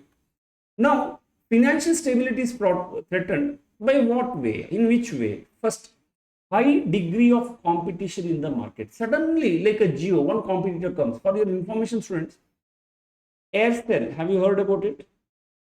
In 2016, in quarter one, for example, their profit, not revenue, is 220 crore.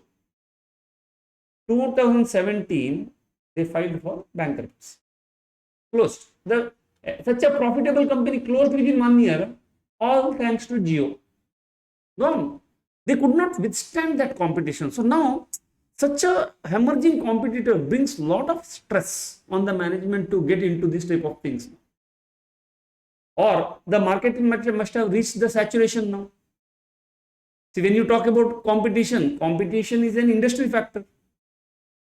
Market saturation is an industry factor, accompanied by the declining market. High vulnerability of rapid changes, like technology is changing, product has become obsolete, interest rates have changed, interest rates fall under economic. So then it's going to create a pressure for you now to demonstrate, because your product nobody is buying, because you're using the old technology. Then what you end up doing? You show fake journal entries, fake revenues. Why? Because you are already listed. Otherwise, management, you will be replaced. New people are going to come. Investors are going to punish you.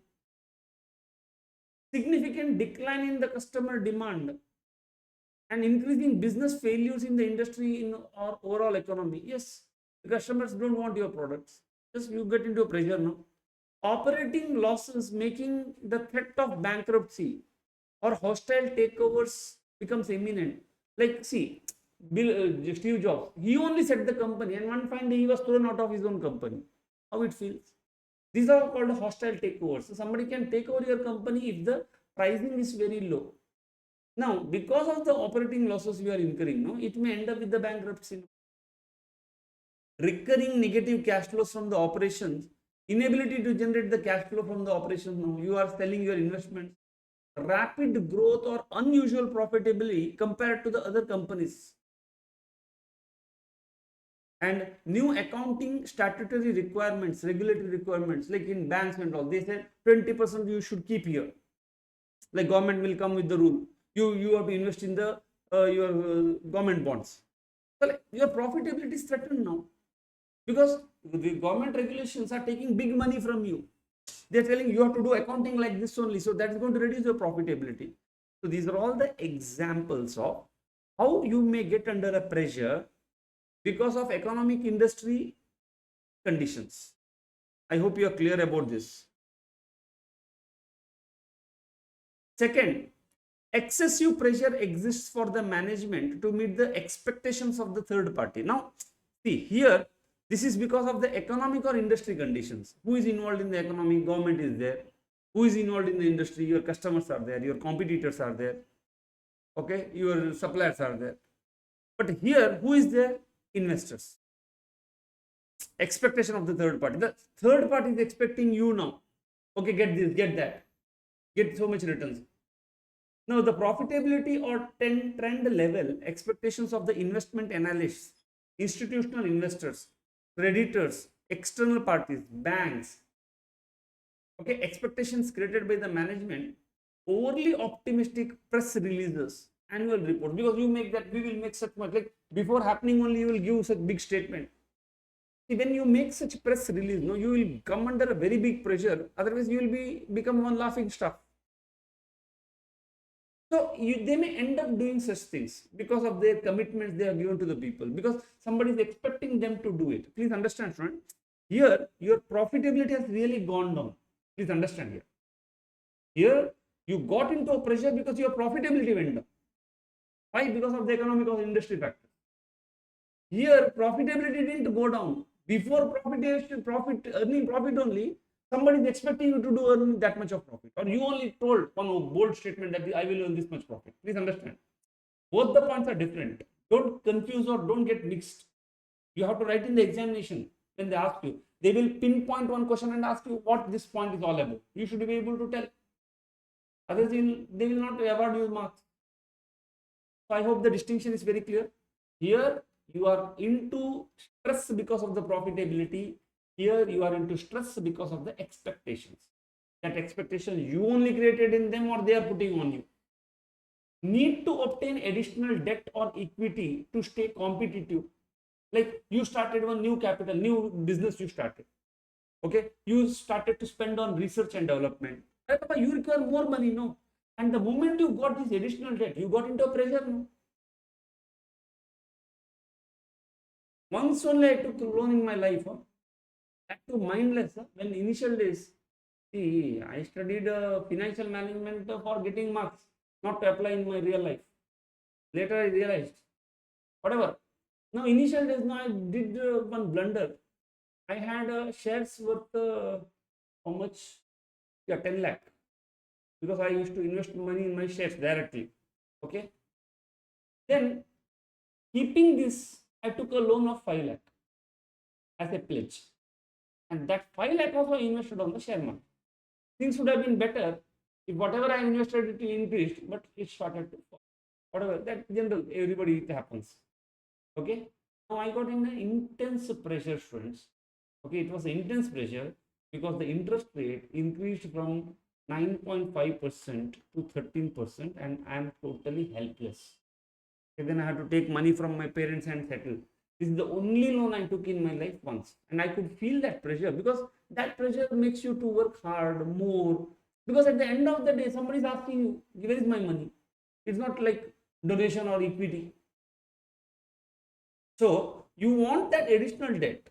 Why? Because you want to raise the capital expenditure. You want to make some new investments. Yes, you get into pressure now. And the third category, okay, or managing ability to meet listing requirements. Debt. See, you wanted to list your financial organization, but SEBI has told, like, if you want to list, then your average profit. Say, example, for 5 years should be so and so. So now you have got any idea that next 3 years down the line, I am going to list now. So start manipulating right now. Or you get that pressure to manipulate right now. Or they say that if you want to list yourself, then this debt has to be paid. So you got into pressure. Perceived or real adverse effect of poor financial results on significant pending transactions such as business combinations or contracts. Like suppose you got a contract from L&T, very big organization, and the moment the L&T realizes that your financial results are very poor, they may cancel that contract because they say that you may end up with the bankruptcy. And the moment you have got a threat that one of the contract may can get cancelled, you may end up showing something wrong. You say more profits, but in reality there is no profit only. So I hope students you are clear about this point also. Here excessive pressure comes from the expectation. First one comes from the profitability threatened. And the third, it comes from the personal financial situation of the management or TCWG is also threatened. You see here this will see first two things are connected to the organization. So the management always thinks, okay, Baba, if not this organization, I'll go to another. See what max will happen. Chalo, I'm not earning properly. My performance is not good. What max will happen? Investors will throw me out. They will bring another CEO. Okay, another company. But in the third case, no, they cannot think. Why? Because their personal financial situation is connected with the company's earnings now. How?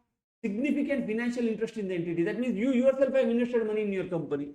How can you see your share prices going down?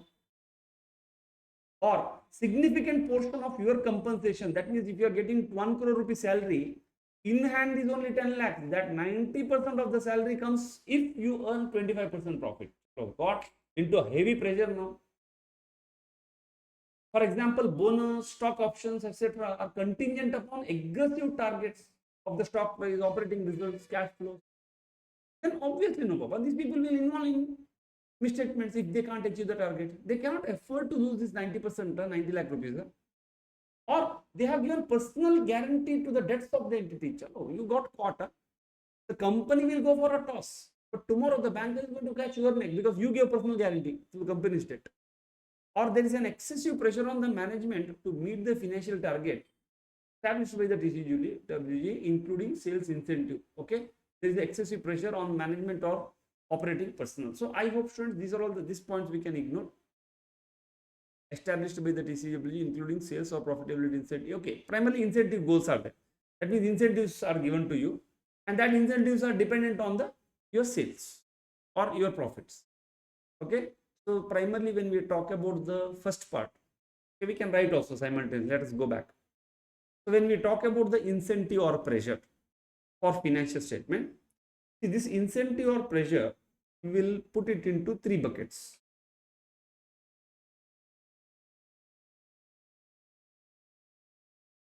One, profitability. threatened.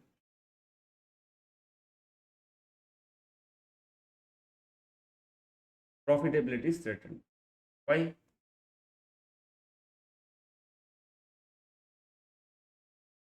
High competition,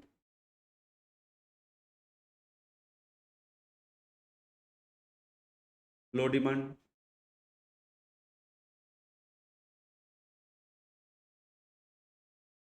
technology change,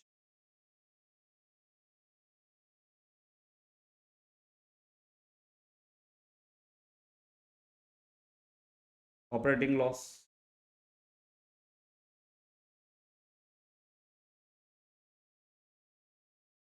new legal requirements.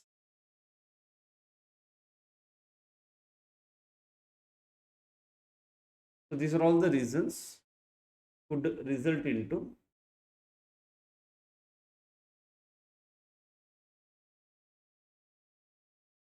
profitability threatened. Second reason for incentive of pressure could be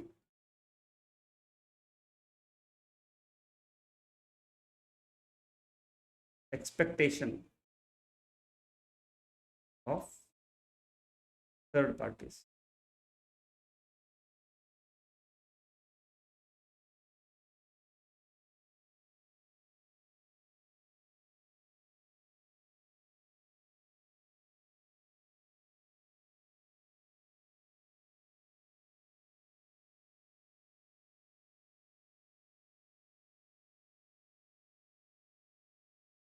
Investor expectations,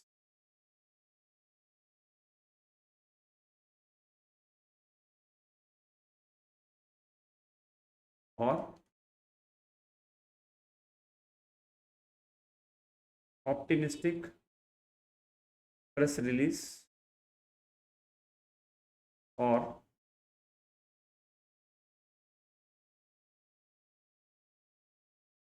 need for additional debt. Automatically expectations will come from where you will pay me money. Okay, what is your profitability when you want additional debt? So many questions will come.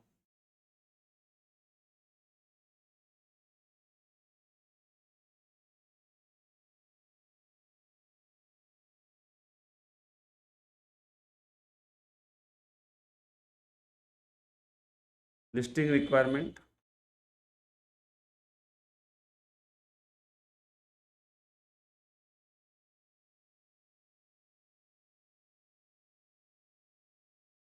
loss of contracts. So major contracts may be lost if you don't perform properly.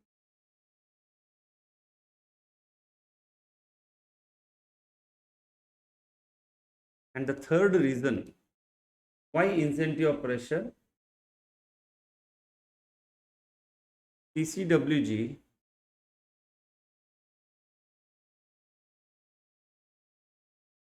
person or management bar TCWG, I can write both.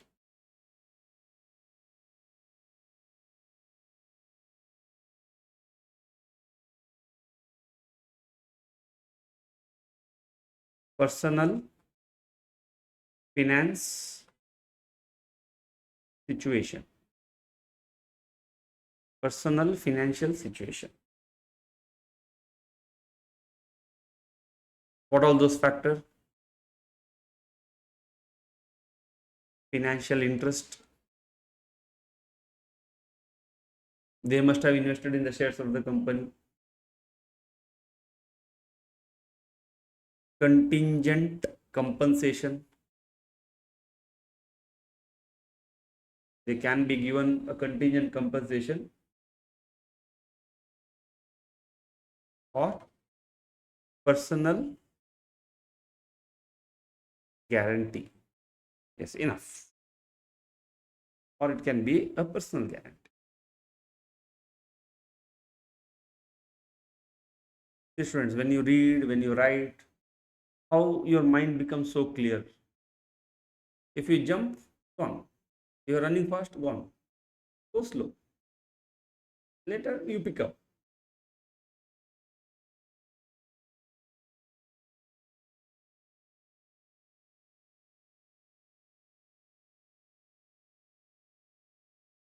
The next one, point number A we have written, which is incentive or pressure.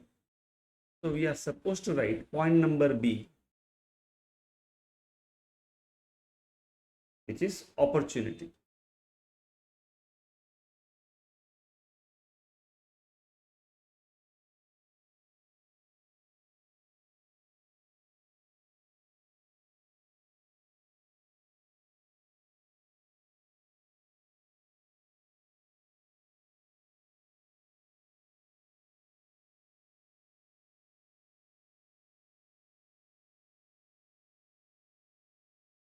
Okay.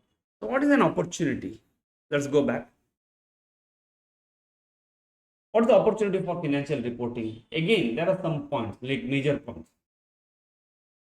Yeah, students, I hope you have written complete about this. You can leave some space, you can write later. What is an opportunity for financial reporting? First thing, the nature of the industry or the operation only gives you an opportunity. Like, for example, how nature of industry or entity's operation, like you have got related party transaction, which is not in the ordinary course of business. See, the moment related parties comes into picture, you can twist it, tweak it as per your requirement. Or with the entities who are not audited, or somebody else has audited their organization. Like, see, Rajesh Exports. Again, we'll take the same example. You have got some transaction done by the one subsidiary.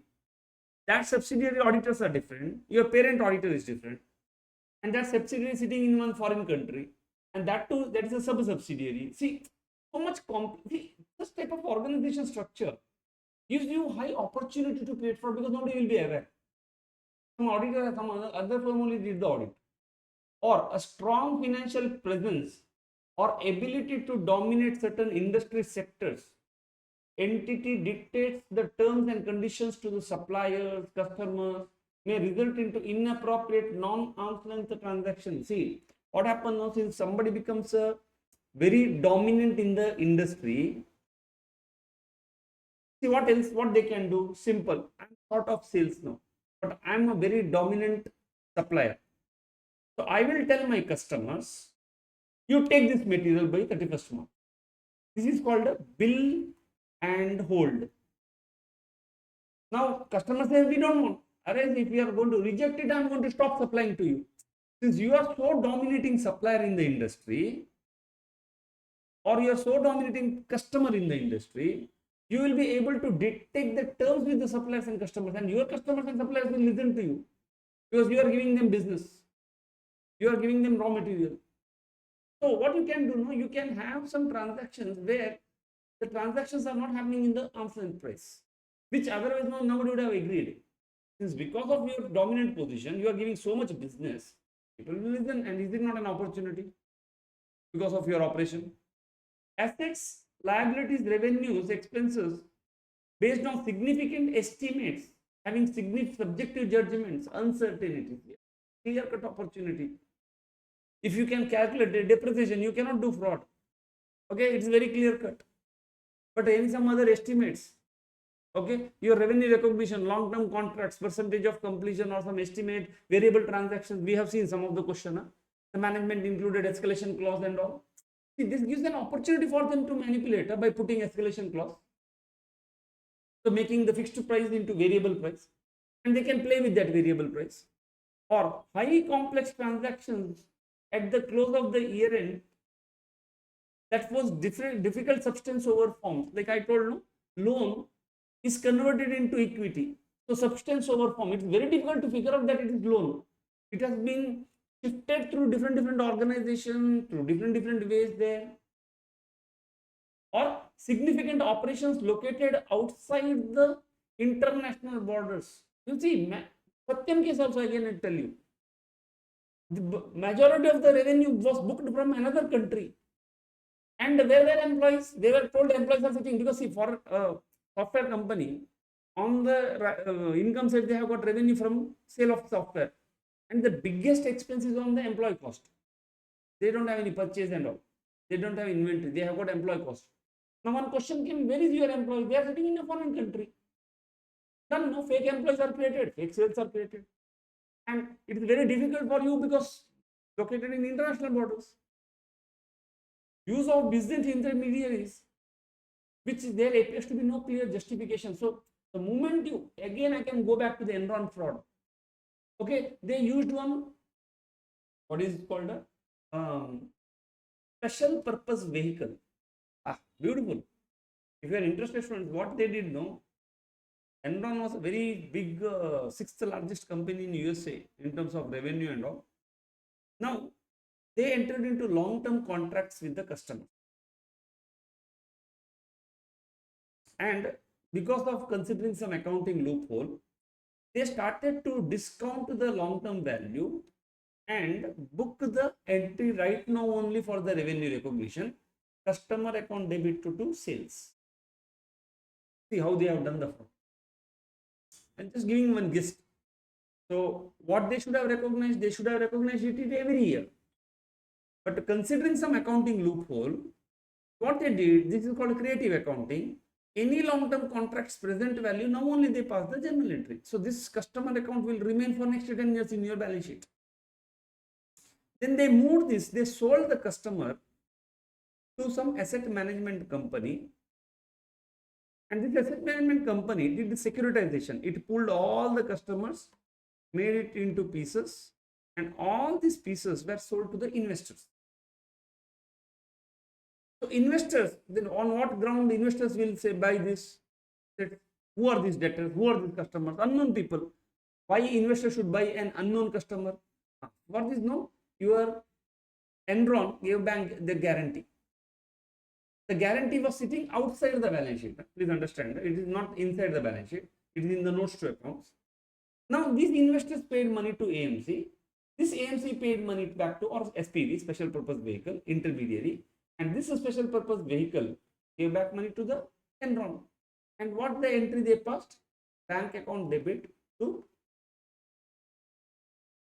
customer account. Customer went off, they sold to SPV. The cash they got. So their balance sheet looked very powerful. So they have got so much cash. This is the modus operandi. So this can be the another opportunity, or significant bank accounts or subsidiaries or branch operations are in tax haven jurisdiction with no clear justifications only. Like Mauritius, okay, you're in Singapore, not Singapore, in Switzerland, Mauritius, you have got operations. And you have got very strict rules. You have got significant bank accounts in Switzerland. And as per Switzerland rules, they will not give any information only. You cannot do external confirmation. What you will do? So this type of things, they will take it as an opportunity. Second, first thing, I hope you are clear. Opportunities because of the nature of the industry or because of your operations abroad or whatever. The second type of incentive opportunity comes to you in the form of monitoring of management is not effective. You see, at home, if the TCWG or elders don't monitor, somebody will do something at the ground level. The monitoring of the management is not effective. As a result, domination of the management by a single person or small group in a non-owner managed business without compensating control. That means there is one person who is dominating. You cannot tell them. You see, no, there's everywhere there is, in any group there will be one dominating person. So if this person happens to be a management, he will make the TCWG keep quiet. Or oversight by the TCWG over the financial reporting process and internal controls are not effective. The TCWG don't know only what is financial statement. They don't know how to oversee that financial reporting process. So this gives opportunity for the management. Like for example, I can simply tell you like this. When I scored a low marks, okay, why I didn't go to my mother? Because my mother was literate. What if my mother was illiterate? I would have got and took one this thing, no, what's it called, thumb. Put this signature. Done. I would have told anything. If my mother can't understand it, then I will get into the reporting. It's an opportunity for me. Or I should be very dominant. I should tell my mother, you have to sign it. Become so aggressive. Then this is also one of the opportunity. Third opportunity can come in the form of complex or unstable organization structure. It also can create. Like you are not in a position to determine who is actually controlling, because there are layers of organization and ultimate parent is sitting somewhere else. You don't know. In such cases, no, they can easily manipulate. See, in the case of sham companies, no, this type of things happen because it's the ultimate person who is controlling. No, he may be sitting in China. You cannot touch them. Overly complex organization structure, unusual legal entities, managerial lines of authority have created so many complex hierarchies there. So you will not come to know. Or high turnover of the senior management. See, now what happens? No, when high turnover happens, see, generally any organization, if any, at the end of the year there is something called a performance appraisal. As per the rule, one person can be given excellent, say 10% can be excellent, 80% good, and 1% bad or average. Now, big problem comes whom to award this. Best thing is, if anybody has resigned and about to go, no, please award average to them. Why? They so don't mind. And you also have no problem with the other people. So this is what happens, friends. Whatever fraud or whatever irregularities happen, no, they will put on the head of the people who have left the organization. So this becomes an opportunity for them. Fourth one, very important, you have to mark it important. Internal control components are deficient. Okay. That inadequate monitoring. When you talk about internal control components, there are 5 internal control components. Control environment, in the intermediate you have learned. Again, we are going to cover this. Risk assessment procedure, risk assessment, control environment. Then you have got control activities, information and communication systems, monitoring. So these are all the COSO 5 components of internal control, and internal control components are deficient. That inadequate monitoring of controls, this element, automated controls, control over interim financial statement, okay, there is no monitoring, or high turnover rates of employees, accounting, internal audit department, or information technology staff that are not effective. So now you have got no control activity, no supervisor only there, or accounting and information systems are not effective. This element is not proper. So these are all the internal control deficiencies, give a lot of opportunities for fraudulent financial reporting. Okay, I hope it's clear. Yes, just we'll make a note of this.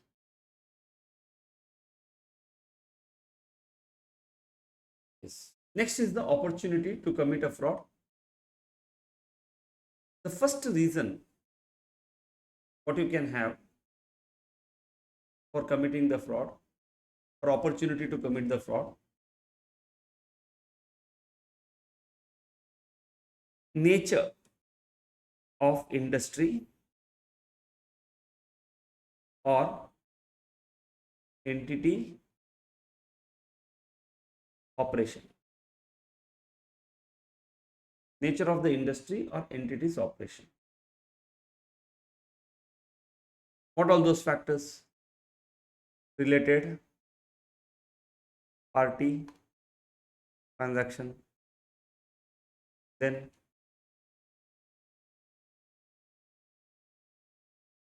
dominant position, you as a customer or supplier, then significant estimates you are able to make. Yeah, I'll show you, students, one examination question, how they will ask you based on this. Then highly complex transactions,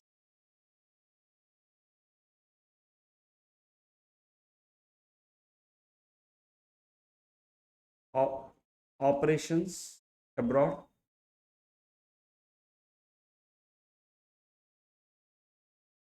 so you have got operations abroad,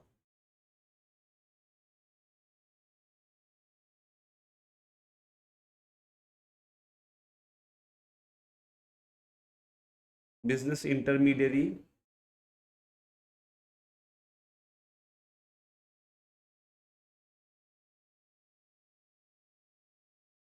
or bank account in tax haven country. You see, so many factors are there, so many factors of nature or entity's operation. It could give an opportunity for doing fraudulent financial reporting. Then second one,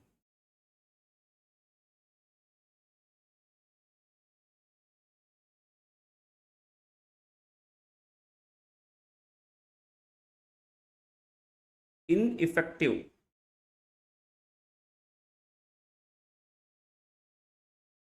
monitoring of management. Why? Why management is not monitored properly by TCWG? Either domination by management. This is not connected with your industry factor or your entity factor. Huh? It is a personal. Why your TCWG is not going to talk to you? Because of your domination or aggression. Here when we talk about domination, here also we spoke about domination. This dominant position is you being supplier or customer, so that you can manipulate your customer or supplier. Here you are so dominant that TCWG is not going to talk to you. They cannot do oversight. Or ineffective oversight, because they are not competent enough to do that oversight.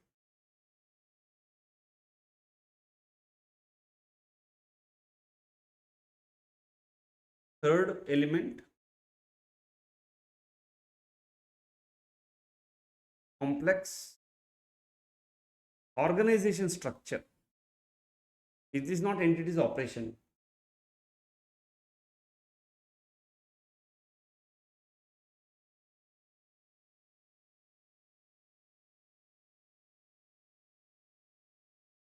Difficulty to detect controlling person.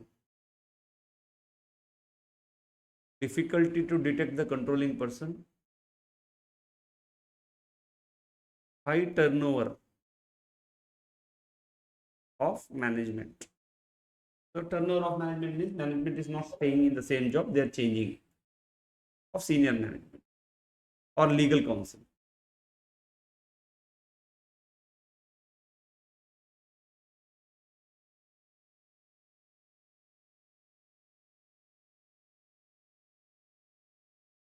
And the last point here will be deficient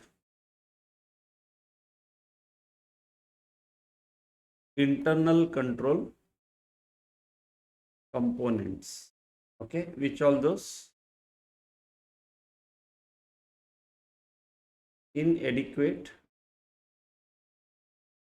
monitoring.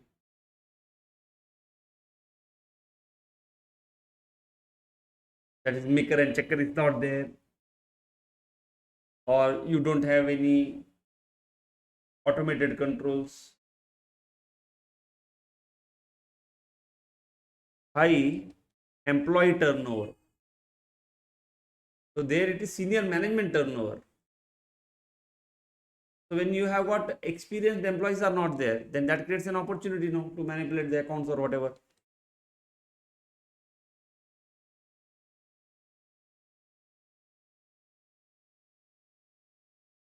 Ineffective information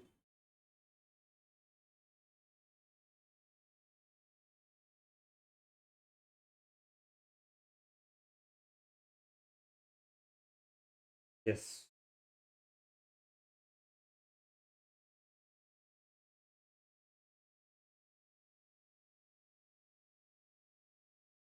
I hope it is done, friends. So the next element is your attitude or rationalization. Yes, we can continue in the next class.